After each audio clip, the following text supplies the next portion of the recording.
بسم الله الرحمن الرحيم والصلاة والسلام على سيد الأنبياء والمرسلين نبينا محمد وآله وصحبه أجمعين أما بعد. سورہ فاتحہ سے درس کا انشاءاللہ شروعات ہوگا. سورہ فاتحہ کے متعلق کچھ چند باتیں جو ہیں وہ ہمیں جان لینی چاہیے. کچھ باتیں آ چکی ہیں اور دوسری بات اس سلسلے میں یہ ہے کہ سورہ فاتحہ کے قرآن و احادیث میں کئی نام بتائے گئے ہیں.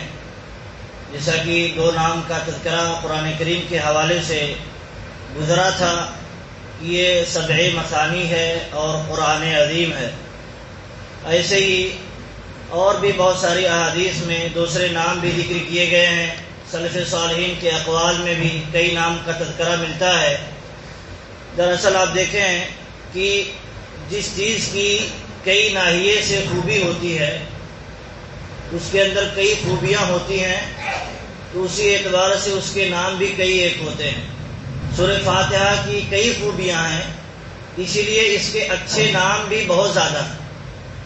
کسی انسان کا یا کسی چیز کا نام کئی ایک ہو, اچھا نام ہو, تو اس چیز پر دلالت کرتا ہے, اس بات پر دلالت کرتا ہے کہ اس کے اندر بھی کئی خوبیاں ہیں. اللہ رب العالمین کی دیکھیے کئی نام ہیں, اللہ رب العالمین کی کئی خوبیاں ہیں. نبی صلی اللہ علیہ وسلم کے بھی کئی نام ہیں, کئی خوبیاں ہیں. تو ایسے ہی سورہ فاتحہ کی ایک فضیلت یہ ہے کہ اس کی کئی خوبیاں ہیں. اس فضیلت میں ایک ذکر کیا جاتا ہے کہ اس کی کئی خوبیاں ہیں اور کئی خوبیاں ہیں, تو اسی طرح اس کے کئی نام بھی ہیں. سب سے پہلا نام دیکھیے سورۃ الفاتحہ, جسے ہم سب جانتے ہیں سورۃ الفاتحہ. اللہ کے نبی صلی اللہ علیہ وسلم کی دلیل یہ ہے اس پر کہ یہ سورۃ الفاتحہ ہے. اللہ کے نبی صلی اللہ علیہ وسلم نے فرمایا لا صلاۃ لمن لم یقرأ بفاتحۃ الکتاب, اس آدمی کی نماز نہیں جو سورہ فاتحہ نہ پڑھے. جس نے سورہ فاتحہ نہ پڑھی اس کی نماز نہیں ہے. معلوم ہوا کہ سورہ فاتحہ نماز کا ایک رکن ہے, شرط ہے نماز کے صحیح ہونے کے لیے سورہ فاتحہ کا پڑھنا. تو دیکھیے ایک بات اس میں یہ آئی کہ اللہ کے نبی صلی اللہ علیہ وسلم نے کہا سورۃ الفاتحہ جو نہ پڑھے اس کی نماز نہیں. تو معلوم ہوا ایک نام کیا ہے, سورۃ الفاتحہ. اور دوسرا نام دیکھیے سورۃ الفاتحہ کو سورۃ الفاتحہ کیوں کہا جاتا ہے یہ بھی جان لینا چاہیے. کیونکہ اہل علم کہتے ہیں مفسرین اکرام, کیونکہ قرآن کی اس سے شروعات ہوتی ہے. وہ فاتحہ کہتے ہیں جس سے کسی چیز کی شروعات ہوتی ہے. اس سے قرآن کریم کی چونکہ شروعات ہوتی ہے اسی لیے اس کو فاتحہ کہا جاتا ہے. اور ایسے ہی نماز کی بھی شروعات سورہ فاتحہ کے ذریعہ ہوتی ہے, اسی لیے اسے سورۃ الفاتحہ کہا جاتا ہے. ایک نام یہ ہے ام القرآن, یعنی قرآن کی ماں. سورۃ الفاتحہ یہ قرآن کی ماں ہے. اللہ کے نبی صلی اللہ علیہ وسلم کی ایک حدیث ہے دلیل اس میں کہ ایک مرتبہ فجر کی نماز آپ صلی اللہ علیہ وسلم پڑھا رہے تھے اور آپ پر قرات بھاری محسوس ہوا. قرآن کی تلاوت کر رہے تھے تو بھاری محسوس ہوا, کیونکہ پیچھے بھی لوگ قرآن کی تلاوت کر رہے تھے. اور جب پیچھے بھی قرآن کے لوگ تلاوت کریں اور آواز آئے کان میں ڈسٹرب ہوتا ہے انسان. تو نبی صلی اللہ علیہ وسلم پر بوجھل ہو گیا قرات کرنا. تو اللہ کے نبی صلی اللہ علیہ وسلم نماز سے فارغ ہونے کے بعد پوچھے کیا تم بھی امام کے پیچھے قرآن کی تلاوت کرتے ہو؟ تو لوگوں نے کہا ہاں اے اللہ کے رسول ہم پڑھتے تھے.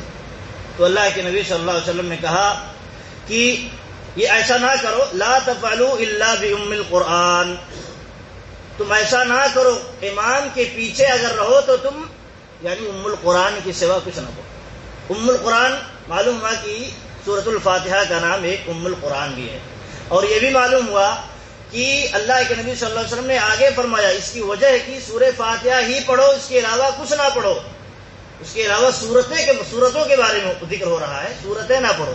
دعائیں اور جو رکوع سجود اور ساری چیزیں جو ہیں امام تو زور سے نہیں پڑھتا ہے, اس لیے وہاں پڑھنا ہے. لیکن سورۃ الفاتحہ کے علاوہ جو امام صورتیں پڑھتے ہیں وہاں پیچھے مقتدی کو نہیں پڑھنا ہے. سورۃ الفاتحہ اس لیے پڑھنا ہے کیونکہ اس دلیل میں ذکر موجود ہے, وضاحت موجود ہے کہ کیا نہیں پڑھنا اور کیا پڑھنا ہے. کہا نہیں پڑھو کچھ بھی سوائے سورۃ الفاتحہ کے, سوائے ام القرآن کے. پھر کہا وجہ بتائی کیوں القرآن پڑھو، کیوں سورہ فاتحہ پڑھو. کہا فَإِنَّهُ لَا صَلَاةَ لِمَن لَّمْ يَقْرَأْ بِهَا، کیونکہ اس آدمی کی نماز ہی نہیں ہوگی جو سورہ فاتحہ نہ پڑھے. دیکھیے یہ بڑی موٹی دلیل ہے، واضح دلیل ہے، سمجھنے والوں کے لیے کافی ہے کہ اللہ کے نبی صلی اللہ علیہ وسلم نے کہا دیکھیے امام کے پیچھے پڑھنا ہے، کیا پڑھنا ہے؟ سورہ فاتحہ، اس کے علاوہ نہیں پڑھنا. تو جو وہ قرآن کی آیت پیش کی جاتی ہے کہ جب قرآن پڑھا جائے تو خاموش رہو، تو اس کا یہ معنی ہوا کہ جب سورہ فاتحہ پڑھا جائے تو خاموش اس لیے رہنا ہے کیونکہ دلیل بھی موجود ہے، دلیل موجود ہے کہ وہاں پڑھنا ہے. اب کہاں خاموش رہنا ہے؟ دلیل میں وضاحت موجود ہے. تو ایک قرآن کی آیت یا ایک حدیث دوسری حدیث کی تفسیر کرتی ہے، ہمیں اپنے منمانی کوئی ڈیسیجن لینے کی ضرورت نہیں ہے یا اپنی طرف سے سمجھنے کی ضرورت نہیں. اگر سمجھیں گے تو غلطی میں پڑھ سکتے ہیں، جیسا کہ معاملہ آج ہمارے سامنے ہے. اور اسے ام القرآن اس لیے کہا جاتا ہے، مفسرین کرام کہتے ہیں کیونکہ یہ تمام سورتوں سے پہلے ہے. ماں کا وجود اولاد سے پہلے ہوتا ہے، ماں کا وجود جو ہے اولاد سے پہلے ہوتا ہے. اور دوسری بات یہ ہے کہ ماں جو ہے ساری اپنی اولاد کو جوڑ کے رکھتی ہے. اولاد کا رشتہ ماں سے ہوتا ہے، اس کے اصل سے ہوتا ہے. ایسے ہی پورے قرآن کا رشتہ سورۃ الفاتحہ سے ہے، اسی لیے اسے ام القرآن کہا جاتا ہے. پورے قرآن کا رشتہ سورۃ الفاتحہ سے ہے. اور سورہ فاتحہ ایک طرح سے قرآن کا نچوڑ ہے، نچوڑ. ساری چیزیں قرآن کے اندر جو ہیں قرآن سورہ فاتحہ کے اندر اختصار سے ذکر کر دیا گیا، اسی لیے اسے ام القرآن کہا جاتا ہے. اور ایک نام یہ ہے کہ ام الکتاب، اس کا نام ام الکتاب نام ہے. عائشہ رضی اللہ تعالی عنہ کہتی ہیں کان النبی صلی اللہ علیہ وسلم یخفف الرکعتین اللتین قبل صلاة الصبح حتی انی لاقول هل قرأ بام الکتاب. ام الکتاب، کتاب کی ماں، قرآن کریم کی ماں. تو اللہ کے نبی صلی اللہ علیہ وسلم کی ایک حدیث بیان فرماتی ہیں عائشہ رضی اللہ عنہ کہ نبی صلی اللہ علیہ وسلم 2 رکعت نماز فجر سے پڑھا کرتے تھے، بڑی ہلکی پڑھتے تھے. ایسا محسوس ہوتا تھا یہاں تک کہ میں کہتی کہ کیا ام الکتاب پڑھے ہیں یا نہیں پڑھے ہیں، سورہ فاتحہ پڑھے ہیں یا نہیں پڑھے ہیں. معلوم ہوا کہ نماز فجر سے پہلے جو 2 رکعتیں ہیں سنت کی وہ اختصار سے، اس لیے اختصار سے پڑھی جائیں گی، ہلکی پڑھی جائیں گی. اسی لیے اس میں ذکر ہے کہ پہلی رکعت میں سورہ فاتحہ کے بعد قل یا ایھا الکافرون پڑھا جائے اور دوسری رکعت میں قل هو اللہ احد پڑھا جائے. یہ سنت ہے نبی صلی اللہ علیہ وسلم کی. تو کہتی ہے دیکھیے یہاں ام الکتاب کا ذکر کی ہے کہ کیا نبی صلی اللہ علیہ وسلم نے ام الکتاب پڑھی یا نہیں پڑھی. معلوم ہوا ایک نام سورہ فاتحہ کا ام الکتاب ہے. امام بخاری رحمۃ اللہ علیہ کہتے ہیں ام الکتاب اس لیے اسے کہا جاتا ہے کیونکہ قرآن کی کتابت لکھاوٹ جو ہوتی ہے اسی صورت کے ذریعہ ہوتی ہے، اور نماز کی شروعات جو ہوتی ہے اسی صورت کے ذریعہ ہوتی ہے، اسی لیے اسے ام الکتاب کہا جاتا ہے. اور چوتھا نام جو ہے السبع المثانی، جس کو ہم پڑھ چکے ہیں کہ 7 آیتیں جو بار بار دہرائی جاتی ہیں، 7 آیتیں جو بار بار دہرائی جاتی ہیں. حدیث میں بھی ہے اور قرآن کریم کی اندر بھی ہے. اور اسی طرح القرآن العظیم اس کا نام ہے، القرآن العظیم. اس کا بھی ہم نے قرآن کریم کے اندر جو ذکر ہے آیت ہے وہ پڑھ لیا تھا کہ قرآن عظیم. لیکن یہ قرآن عظیم کیوں رکھا گیا یہ جان لینا چاہیے. قرآن عظیم اہل علم کہتے ہیں قرآن عظیم کو اس لیے رکھا گیا کہ سورہ فاتحہ تمام علوم کو جو قرآن کے اندر اور بکھرے پڑے ہیں، جو تشریح میں موجود ہیں، اس کا نچوڑ ہے، خلاصہ ہے، تمام علوم کا جامع ہے، یہ جامع ہے. تو اس لیے اسے قرآن عظیم کہا جاتا ہے.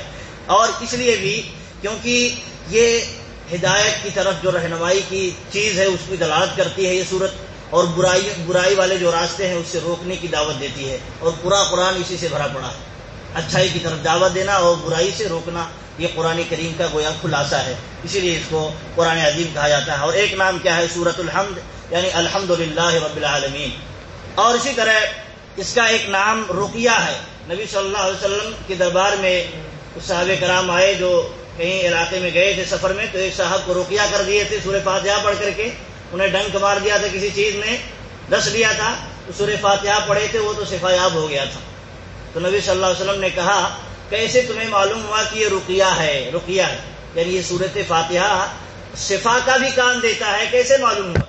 تو انہوں نے اپنا اجتہاد کیا تھا، لیکن نبی صلی اللہ علیہ وسلم نے ان کے اجتہاد کو برقرار رکھا اور کہا کہ یہ واقعی رقیہ ہے۔ اور ایسے ہی اسے اساس القرآن بھی کہا جاتا ہے۔ امام عامر شعبی رحمۃ اللہ علیہ کے پاس ایک آدمی اپنے پہلو کی درد کی شکایت لے کر کے آتا ہے، کہتا ہے کہ میرے پہلو میں درد ہے، کوئی دعا بتا دیجئے یا علاج کر دیجئے میرا۔ تو کہتے ہیں کہ علیک باساس القرآن، اے مصیبت زدہ آدمی تو اساس قرآن کو لازم پکڑ لے، اساس قرآن کو لازم پکڑ لے۔ تو وہ پوچھتے ہیں اساس قرآن کیا ہے؟ اساس قرآن کیا ہے؟ قرآن کی اساس کیا ہے؟